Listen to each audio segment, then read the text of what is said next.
Hey everyone, it's Veil's Shot back at it with another Wigton Chaos video, and as you saw from our intro, thank you Shen and Cody for our recommendation for the next character in the Champion Guide series, which is Siress.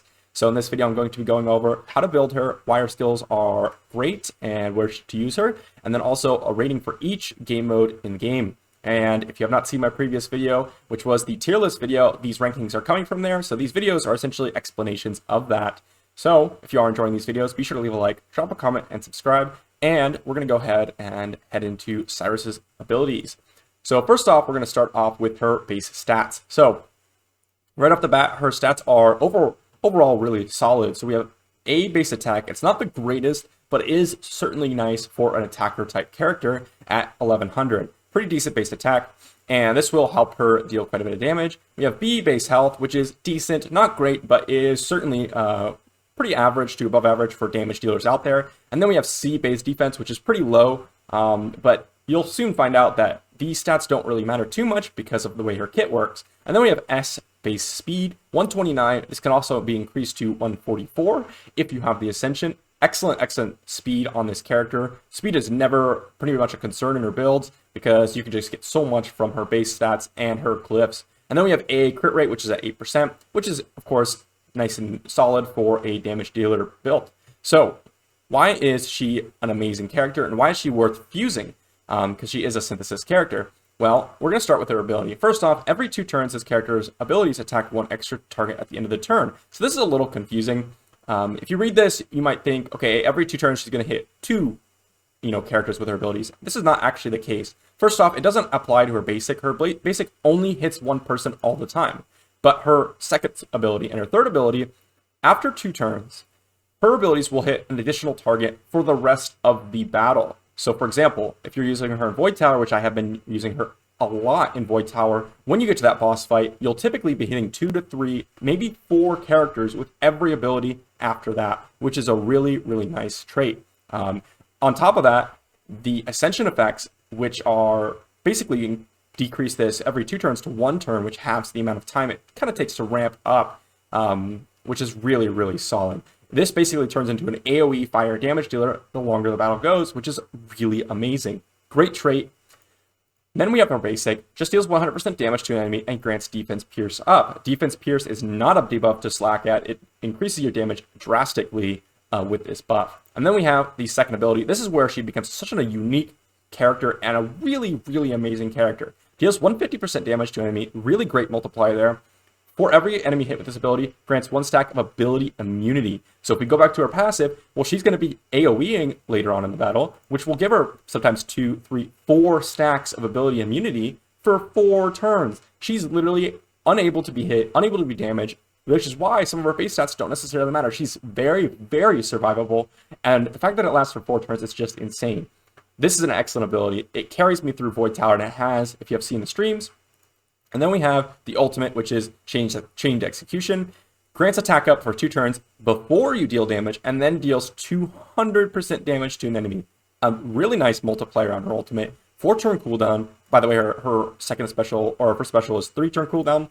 But her ultimate ability is really excellent to do a ton of damage. And remember, this can turn into an AoE the longer the battle goes. So overall, really amazing skills, really survivable. And what do you build on her? So with that being said about her basic, what you're going to want to do is focus on a specific set. Most characters, you don't really care about sets too much. There are nice bonuses, but what you really want on Siress is a cursed set. So these are actually not very good pieces overall. Pretty bad base or substats here, but they're the best cursed pieces I had, and it's worth sacrificing maybe 20% crit damage or maybe 500 attack for this cursed set. It really drastically increases your damage because not only are you getting an extra hit with the cursed set by getting that bonus basic attack, but you're also increasing your other abilities damage with the defense pierce up. It is absolutely amazing. The cursed set really makes her shine. It makes her from being, maybe a B to an A character to an absolute S. It is amazing change, and you really don't feel like you are playing with the correct character until you have that set on. On top of that, you're going to want to get her to 100% crit rate if you can. I'm at 93.5%. I need to max out my abilities. or my gear, and then I'm at 182% crit damage, as much attack and crit damage as possible. And then also, if you're using her for arena, it's really easy to get her speed up super, super high so that she can even go first if you want in arena, which is pretty crazy. Most damage dealers do not have the ability to get that speed while also getting the other stats that you need to deal damage. So her speed is amazing. It also sometimes it can be a little bit of a detriment because you want a buffer to go first, and she just has such high speed that you're going to have to, gear them for extra speed in dungeons, for example. But still, the base speed is excellent for arena, and it usually doesn't become a problem anywhere as far as I've experienced so far. So, what are her ratings for the rest of the game mode? So first, we're going to go ahead and head into campaign. All right, so here we are in the campaign. I went ahead and took out Nathalia and put in Siress. Now, is she amazing for a campaign? I put her as an 8. And the reason I put her as an 8 is because I think she's a very solid character for campaign, but she's nothing super, super amazing. You can definitely use her, and she will, give you a lot of success, but she doesn't compare to a lot of the really amazing ones. For example, I have 2 of them, or actually 3 of them in my team. Tia, who's an AoE freezer, if you need the extra CC, and boosts the damage of the other ones. Zatlax, who's, just going ahead and resetting his cooldowns and moving through the campaign, or Nathalia. So, is she amazing? Yes. But is she comparable to the best campaign farmers? I do not think so. And as you saw there, if you were looking at the Siress attacking there, she ended up hitting 2 people with her second skill. Whereas with her ultimate from the first round, she would hit 1 person. And I'm going to go ahead and let this play out for a little while so that we can try to see Siress actually hit 3 people with her abilities. And that's why I put her as an 8, because she actually ends up becoming an AoE clearer. And there you go, you can see hit 3 people on the last stage here. And that's why she ends up becoming a pretty solid one, is because she is not just a single target damage dealer. She is a, essentially an AoE by the time you reach 3rd wave. But as you saw there, Zatlax is just one-shotting the wave, whereas Nathalia will also do that. So I give her an 8. Let's go ahead and move on to Arena. All right, here we are in Arena, and for Arena offense, I have her rated as a 9, and for Arena defense, I have her rated as an 8. I think she's pretty decent in both, and for Arena defense, she's definitely a hassle to get through, especially with that ability immunity. However, with the AI, the way they use it is a little awkward, because you'd rather use the ability immunity kind of first so that you get that basically block one of those big skills, and then reset the cooldown sooner so that you can get it. Whereas Arena offense, you can actually use it to a great advantage. So let's go ahead and try her out in this battle right here. I typically do not use her for Arena offense, even though she is pretty excellent. We're just going to take out Zatlax here. I just like to go through with my, typically my normal team just goes in and one-shots the whole thing. I don't need Siress, but that doesn't mean she isn't amazing. And one of the best things about her on Arena offense is that she will end up being faster than a lot of characters. For example, Siress is actually faster than my Tia because of her super, super high base speed, and she's faster than pretty much everyone on the enemy team except for Winstrex, which is to be expected because I'm not building her for full speed. So ideally, and this is why I was saying her speed sometimes is a detriment, because ideally right here, I would be able to place defense down with my Tia and then have her go, but I need Tia to be a little faster. So we're just going to go ahead and hit Asrina here. So we didn't do actually too much damage, but you see there, we got the curse proc, and we get that defense pierce up. Let's go ahead and use Tia's ability, and that's pretty much her, her initial skill. That's why I have her rated as a 9 and not a 10, because she is a great Arena offense character, but she's a single target damage dealer, and it takes forever to get through these battles, but she tends to be a little bit more safe than the average damage dealer because of that ability immunity, because of how fast she is. So, all right, looks like she's getting stunned here. That's pretty fine. Just gonna go ahead and do what we need to do. And this is pretty much wrapped up the battle. She is strong affinity against Evra, so we shouldn't die here.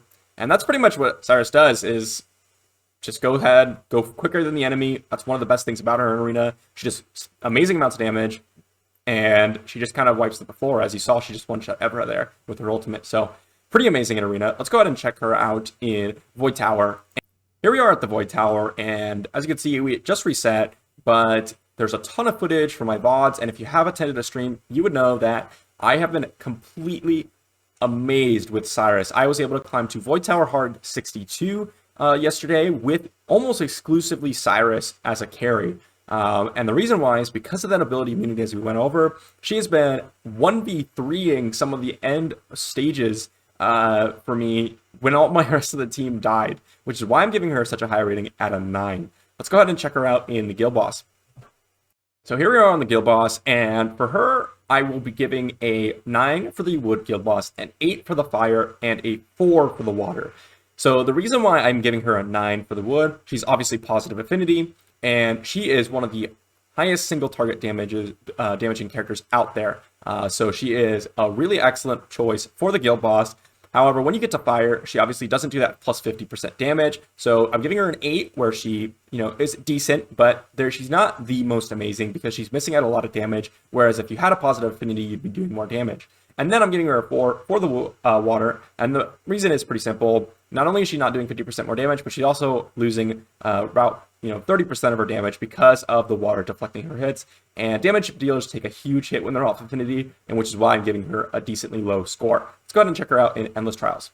So here we are at the Endless Trials, and for this I have rated her as a 7. And the reason for this is typically for a lot of Endless Trials comps, you're going to be running a ton of AoE or resetting cooldowns like Zatlux, just a ton of damage. And she does deal a ton of damage, however, she's very heavily focused on single target damage, especially with Endless Trials where the battles are not long. So she doesn't really have too much time to actually get to that AoE point. And by the time she does, there's usually only 1 to 2 characters left. So she does take a big bit drop off there, but she's not bad by any means. And if you're running more slow, controlled, tankier comp, she fits in amazingly as a really easy damage dealer to keep alive. And then let's go ahead and check her out in the dungeons. So here we are at the dungeons, and again, I'm not rating her for the Witch or the Gemini Dragon because I have not experienced them too much.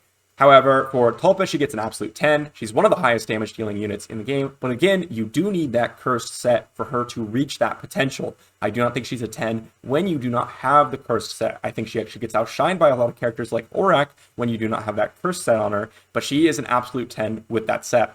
For Ashe, I have her as a 5 because although she can do some AoE against the imps, it just takes too long to ramp up for her to actually hit all the imps. You'd much rather want a water damage dealer, which will do more damage, also an AoE damage dealer like Hetricia or Nathalia.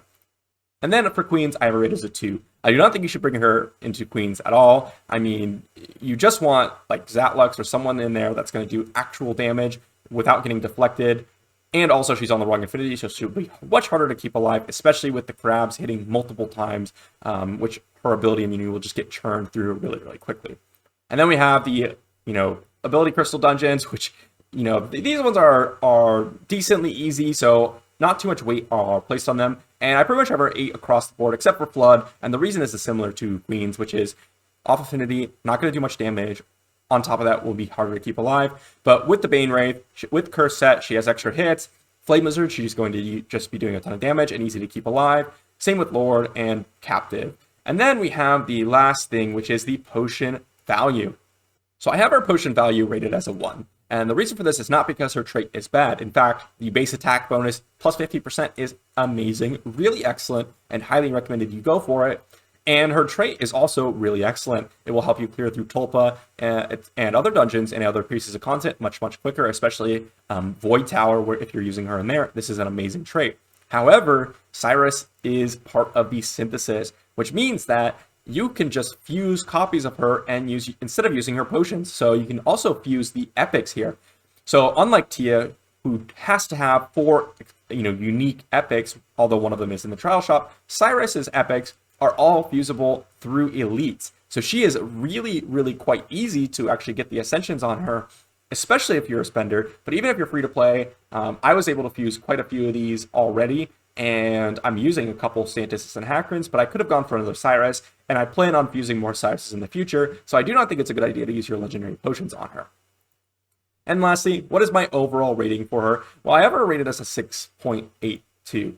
And the reason why she kind of takes quite a bit of a hit is because her potion value is rated super, super lowly. So if that was rated as a 10 or a 9, which I actually think her trait is probably like an 8 overall because of the base attack and how excellent her trait is in the game modes that I would be using her in, I think that that would boost her overall rating quite a bit. On top of that, damage dealers tend to take a hit to their overall rating if they are off affinity. So they just have lower ratings in the off affinity dungeons. That's just how damage dealers work.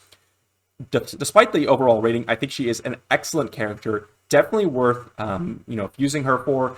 Absolutely amazing character, and definitely worth putting in your arsenal. So if you are interested in seeing more of these videos, be sure to leave a comment on what character I should do next. I have quite a few of them, and I will feature your champion in the video if I can. So I will see you for the next one.